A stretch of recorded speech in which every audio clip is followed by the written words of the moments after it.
Bernstein again. Big opening. Pass 5. Pass 10. Vermont's a man. And he goes all the way to the 15-yard line. 17 yards of the carry. Welcome back to Believe in Badgers on the Believe Network, presented by betonline.ag and Oak Ridge Wealth Management. I'm Matt Perkins, joined as always by Badger legend, the Hebrew Hammer himself, Matt Bernstein. Bernie, how we doing today? Man, we're good. A little nervous. We're gearing up to have baby 2, but nothing like ending a perfect day before being a father of 2 with one of my favorite players, Ches. I'm going to pump you up a lot, man. You are one of my favorite players to watch. You're a running back. I'm a running back. So thank you for being here, man. I am just thrilled, a little nervous, a little chaotic in my world, but man, it's great. It's great to have you here to chop it up for a couple minutes. Yeah, I appreciate you guys. Thanks for having me. And, I appreciate that saying I'm your favorite player. That's awesome. But again, congratulations on the kid. That's big time, man. That's awesome. Thank you. We have a lot. Dude, everything about you is big time, but we're going to get into it. Before we get into it, though, got to remind the good folks tuning in all around the world that we are presented by betonline.ag, your number one source for all of your summer sports this season. MLB, golf, NBA, and NHL playoffs. They've got the latest stats, news, scores to follow all your favorite teams right there at BetOnline. Get the latest odds and lines, including team matchups, player props, odds on just about every sport out there. Head on over to the website or use your mobile device to sign up today to get in on the action. BetOnline, where the game starts. And Oak Ridge Wealth Management. Our friend Chris Anicetti, you want to get your money right and you're a professional or a future professional athlete. Yeah, we're all friends with Chris here because he is the man when it comes to getting your money right. Chris Anicetti, Oak Ridge Wealth Management. All right. Let's hop right into it. For those of you who've been listening to the show for a while, we had Ches join us for a little bit last year when we were at Squat Fest. We cut it up with him and Braylon a little bit. Bernie, your Jets now have Braylon. How are you feeling about that, Ches? How are you feeling about Braylon in the league going to the Jets? Yeah, I think it's awesome. I'm super excited for him. I think a lot of his skills are going to translate super well to the NFL. Like a lot of things he likes to do, like I think it's gonna work for him. So I'm super excited. I think ironically the Jets is like a really good team for him.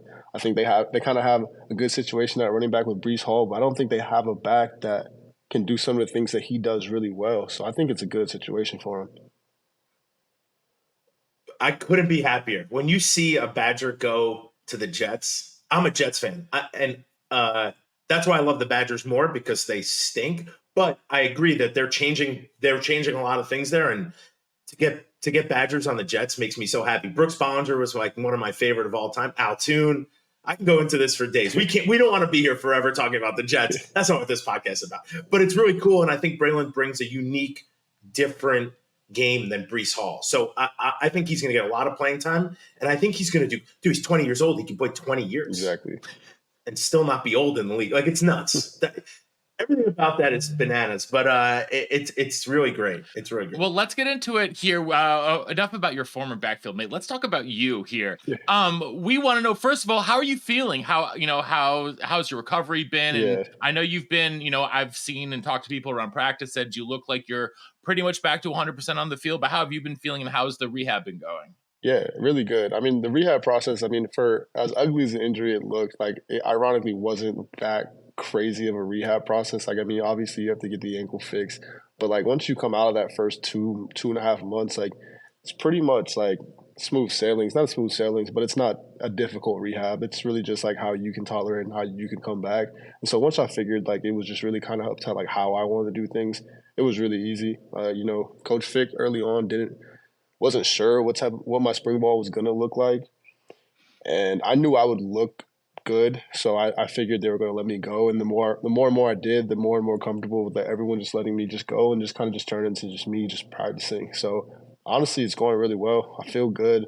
I'm pretty much 100%. I would say 95%. I would only not give myself 100% because I went into spring ball not like doing like individual and doing stuff like that, where in previous years I'd be kind of more fine-tuned going into spring ball. I kind of just like winged it. And so, like, that's kind of just where I'm at. Just dude, man, going from last year, getting hurt, what was in your mind? Like, are you thinking about football ending? Is it something that's even on the on your journey, or you're like, no way, I'm sticking to this. Like, I love it here. I want to be a Badger. I want to play football. Yeah, I mean, it was definitely tough. Like when it first happened, I definitely had some crazy thoughts. Just, I mean, I think anyone would. It was tough. Football ending wasn't necessarily ever an option for me. I don't think that no one would let me. Even if I said some crazy things to like my dad or my friends or whatever, they know I just like sometimes when I'm mad, I'm mad, rightfully so. But everyone that's around me always keeps me grounded. But yeah, it wasn't an option. So yeah, being a Badger and staying a Badger and making sure my last year went the way I wanted to was kind of always the end goal. What was the support like when you said you're coming back? That was awesome. I mean, I no one really knew what I was doing because I had to make some decisions. I had to talk to people, talk to the coaches and kind of just wait, kind of let the season go on and kind of weigh out all my options. But the sport was awesome, man. The community, all the fans, my teammates, it was great. Well, let's talk about some of those, people you're around and have been supporting you. Obviously, you've had, you started at Clemson, you came up to Wisconsin, have had a big coaching transition. You've had a couple different running backs coaches. Now you've been with Coach Spalding for a couple of years. What would you say has sort of been the biggest, difference or biggest thing you've learned from being with Coach Spalding for the last year and a half or so, as opposed to like sort of what you had before? Yeah, I mean, Coach Spalding's honestly, he's probably the best I've been around. Just in being able to bring the best out of you. He's brought the best out of me since the day he's been here. So being around him makes being a running back really easy and really fun. So, I mean, I'm very fortunate that he's my running back coach. I'm very blessed that he's here, coaching me and the guys. But, like, the position itself, like, he gets it. He's mastered it to the point where, like, he's teaching you, and it's fun to learn from him. So I'm very thankful that he's here because he's elevated, I think, my game and everyone in the room's game. I love to hear that. When Phil Longo was coming, right? Coaching transition changes crazy. Phil's coming. What are you thinking? Like, you're this to me, you are like the perfect mold for this offense, right? So, what are you thinking in your head when you see Phil Longo coming with the air raid? You're a versatile back, being able to catch, put you in different positions, and run the football between the tackles. Like, that must have been awesome for you. Yeah, it was a no-brainer when Coach Longo got named the offensive coordinator that I was obviously going to want to stay here and be productive in this offense. And like I've seen, I played North Carolina 1 year, like when he was over there, like I've seen it firsthand. So, I mean, it was honestly a no-brainer. So it obviously worked out, I was going to say, so how do you feel like that transition has gone now that you've been a year in? Do you feel more comfortable now than you did last year? Like, what's been the sort of like the biggest change from that? Because I know, getting everyone on the same page in a brand new offense, was tough last year. And so like what's been sort of the biggest jump from year one to year two, at least in terms of spring ball? I would say last year for me, the offense itself wasn't a huge jump because I was so used to that style of offense at Clemson. I think the huge jump that I took this year was mastering the actual terminology of the new offense. Like it wasn't like the actual X and O's of the new offense. It was me like understanding the play calls and why someone's doing this and this play call and kind of like elevating my game in that way. That was my jump in this offense because I feel like last year the offense kind of meshed very well with my play style kind of up front before I even kind of knew it. And now I actually know pretty much everything about the offense. So now kind of just feels very, very natural.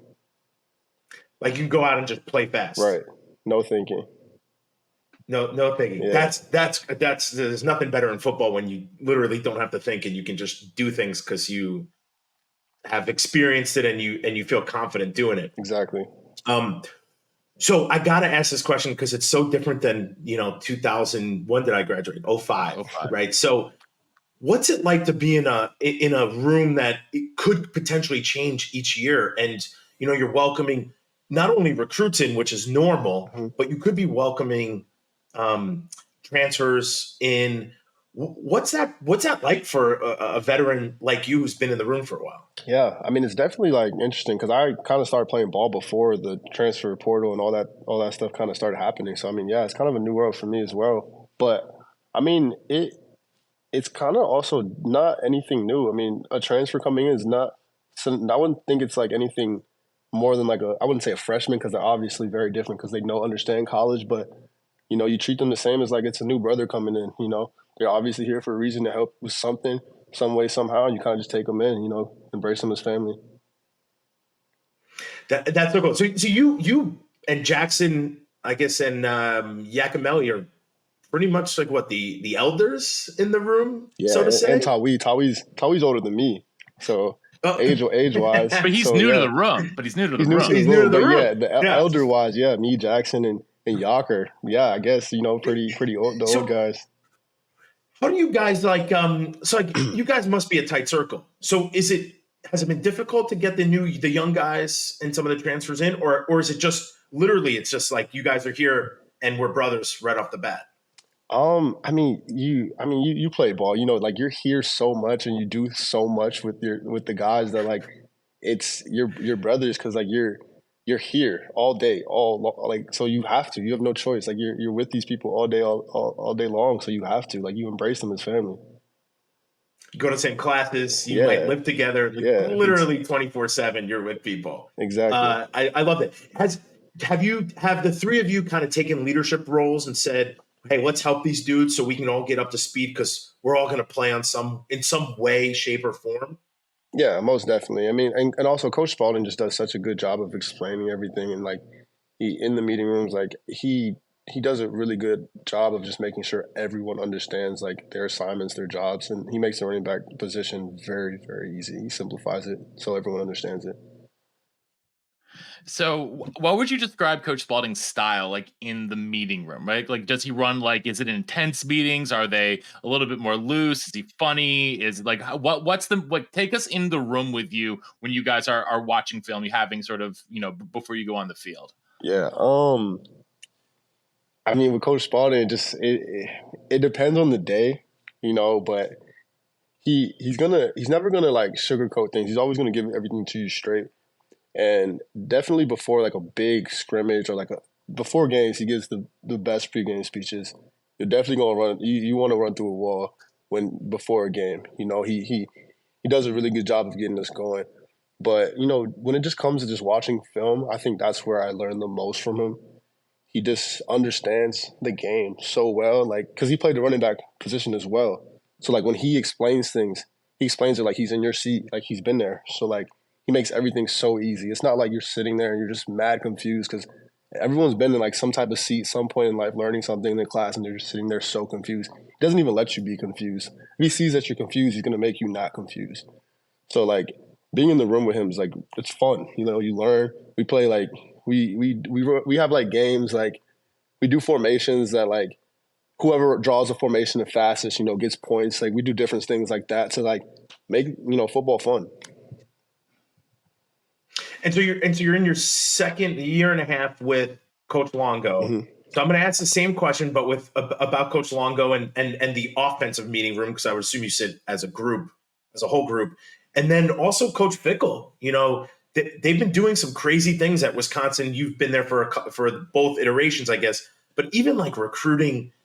So I would love to hear what's changed in the culture that you love. But first, let's go to the Longo Fickle question after a year and a half, 2 years with them. Yeah, I mean, Coach Longo, he's just he like just oozes like offensive like genius. Is when you speak to him, you know, he obviously is just an offensive guru. Like he understands how to put people in positions to, you know, be open, space the field out, get people the ball in space, and you know he just does a really good job of getting playmakers the ball when it comes down to it. So, you know, when we have offensive meetings, he just does a really good job of just making sure the offense is like oiled and ready to go before, you know, practices and things like that. And I mean, everything you think of Coach Longo, like, is legit. It's all, you know, he's drawing X's and O's, and you're just like, I mean, yeah, he's a genius. Like, that's kind of how it goes. You know what I mean? Absolutely, yeah. And you know, I've seen a couple cut-ups from him. He definitely has some creative ways to use words. Yeah, for sure. So, all right, I want to talk a little bit about Coach Fick here. Then I've got a million more questions. But Coach Fick, how is his energy different than what you guys had under Coach Chris and Coach Leonard? Like, obviously, like Bernie played with Bernie. You and Jimmy were freshmen together. You guys came in together. But obviously, like, you know, he was a Jet. He was a Jet as well.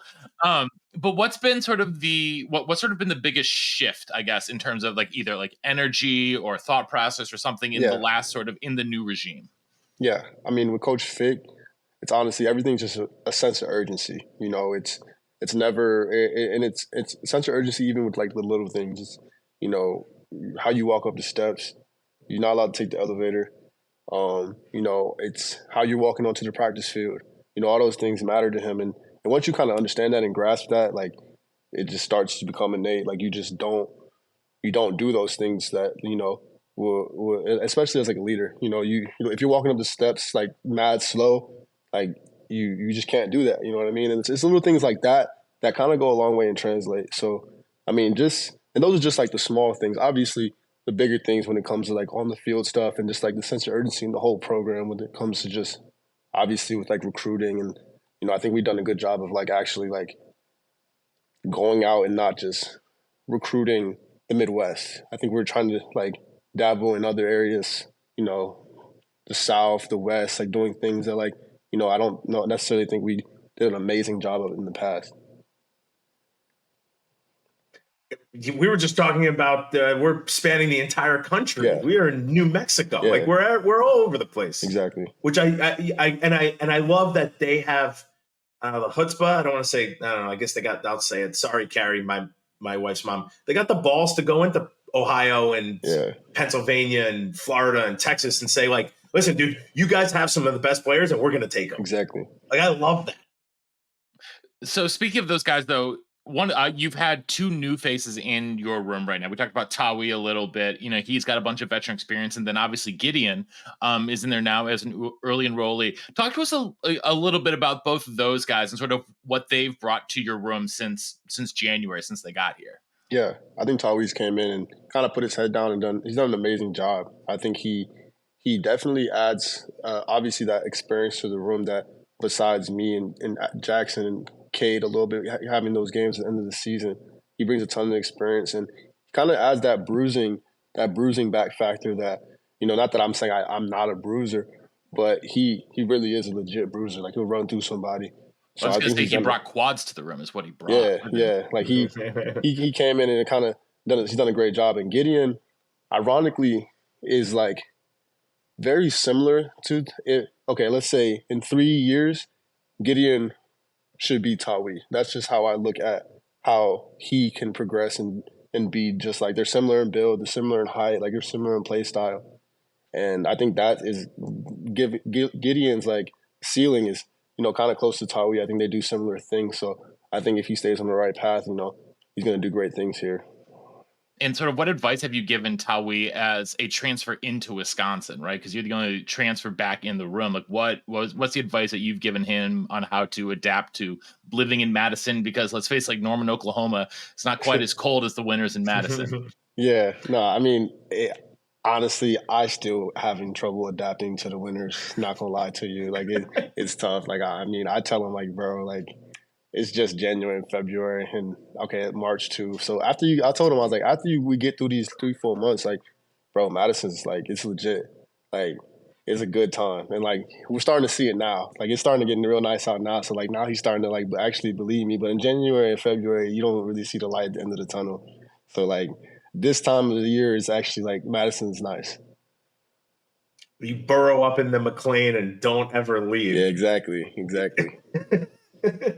Well, Chad, you mentioned spring ball. Listen, I know I did not like spring ball. I actually hated it more than anything because there's no game at the end. So besides beating up on like your own guys, but it is important, right? I totally get it. What have you seen from the offense that's maybe a jump in the right direction from last year to this year? And what are you excited about, being part of it? Yeah. I mean, I've seen a jump with when I spoke about myself and me saying less thinking. I think that goes with, the whole group. I think a lot of people are playing a lot smoother. A lot of people are like not thinking as much. The signals aren't new. Things aren't new. And I think last year, when you have new things, it's different. Sometimes when things are different, it takes some adjusting to get to. And I don't think there's a lot of adjusting right now. A lot of people are just playing football. And I think that's one of the main things that's like during spring ball right now. A lot of people are playing football fast. And I think, it's kind of noticeable. I think our offensive line is one of the areas I think we're more improved. I think that, I think we have a good group right now that's kind of leading the charge. So I'm excited about that. Yeah, we're all excited about the offense, especially in year two, as you guys all as a group like really sort of like get up and go and are able to like really take advantage of the work that you guys have been putting in there. Ches, you mentioned the O-line. I've seen clips. They preach violence, and you've seen it, and they're throwing dudes around. Is that what that's a clip on social media? I take that as that's what been a focus for the O-line is to get back 20 years to like the nitty gritty lunchbox dudes. Yeah, I mean it starts with Coach Blas. I think Coach Blas has kind of came in here and he set the tone, man. I think the O-line kind of is an oil machine right now. They starts with their coach. I think he comes in and brings an energy that they have to match, and I think they've done a really good job. And I think that's that's where all offenses start, in the trenches. And I think if you got those guys going, the direction is always going to be forward. So I'm excited. Well, you're going up against especially as a running back, a bunch of linebackers and a lot of new faces in the linebacker room. Who's been standing out to you as guys are like, oh crap, like I'm glad I'm not on another team. I would not want to get hit by him. Yeah. I mean, all those guys that we brought in are they're going to be good players for us. But I mean, besides Jake Chaney, because Jake Chaney's always been a playmaker here, but I would say Jaheim. I think he's going to be a hell of a player for us, to be honest with you guys, man. He's a good football player. He understands football. He's always for being how big he is, he's always in the right place at the right time. From what I noticed, like he's just a football player, when it comes down to it. So I'm excited for him. Jen, I gotta ask, like, what are you personally excited about for your final season? Yeah, honestly, I mean, I have a ton of personal goals, and I have this and have that. But I mean, honestly, it's just like just being where my feet are and just enjoying each game at a time and just winning. That's the most important thing to me this year. Winning, and whatever I have to do to make sure we win. That's all I really care about. If I have to carry the ball 30 times a game, I have to, pass protect to 25 times and catch the ball 10 times and only get 5 carries. Like, it doesn't really matter to me, but the most important thing to me is winning. I just want to make sure when the season's over and the 12-team playoff format comes out, I want to make sure that Wisconsin is in it, and I had something to do with it. What's your biggest goal? What's your biggest goal off the field this year? Off the field? Yeah. Just continue to improve with my leadership and, make sure that I am the leader that I want to be, because I think I have to continue to grow in that area, because it's not something that, not that I'm not used to it, but being a vocal leader and being at the point where I'm at now is definitely like some adjustment, because I've always been like a lead by an example guy. But, my next step is also becoming that vocal leader that I think the team needs. How hard is that for you to do? It's not difficult, because, I mean, when you already can lead by example, then being the vocal leader is easy, because it's not fake. It's not something that you have to like practice or, be timid about. Then becomes natural, because everyone already understands, like he's already doing it. So, we already got to just listen. So Matt Perkins, I know we love getting people out on like these great. I got some rapid fires. Don't worry. Rapid fired Wisconsin questions. I just want to say before we do that, Ches, man, I am pumped, dude. I know I talked to all these old guys who are just thrilled that you're back. We love, your game. I think in this offense, I mentioned before, but like, dude, it's special. And you're joining a room that has a lot of culture and a lot of history. I know, dude, when you came over, I was excited from Clemson. I was like, man, this is like exactly what the Badgers need. So sorry to fanboy you a little bit, but like, I can't help it, man. I you wear the motion W and then you watch guys play now, and it's just so nice when you have dudes who are like you, who are everything about Wisconsin. I think not a big head, like you want to be the leader, you're trying to win. Everything you said to me just makes me so happy to hear that. Yeah, man, I appreciate it. All right. Well, as Bernie said, I will throw a couple rapid fires out at you before we get out of here. So first one, go pretty basic. 40-yard dash. Everyone on the team's lining up. Who's finishing first? Who's got the fastest 40 on the team right now? It has to be Tretch or Will Pauling. Got to be one of those two. Quincy's in there, but I think Quincy wins after the 40. But if it's 100, Quincy's going to win. I think Quincy wins the 100, but 40, I got to give it to Will or Tretch. Biggest freak in the weight room, like pound for pound strongest guy this year, probably Jake Chaney. I mean, I don't even know how he lifts some of the things he lifts. So Jake at Squat Fest last year was one of the guys I was just like, pardon, not my turn. Jake will do something that don't even make sense. So I would say probably Jake, honestly. Which guy is giving the pregame rah-rah speech? Who is going to get in there and get you guys the most amped up? Oh, man. Player? Yeah. Or coach. It can be a coach too. Coach is Coach Spalding. No, hands down. He hasn't yet given the whole team a speech, but if he did, it would get nuts. I think he would, yeah. Because the way he talks to the running backs, I'm telling you, the whole team would get goosebumps. So I would say Coach Spalding as a coach. As a player, I'm not too sure. I'll say maybe Hunter, maybe myself. I don't know. I haven't yet given the pregame speech. That's not really something that I've done yet. You know what I mean? I've always been that guy, just I'm in the back, listening to music, trying not to kill someone. Yeah. That was my next question. What's in your headphones pregame?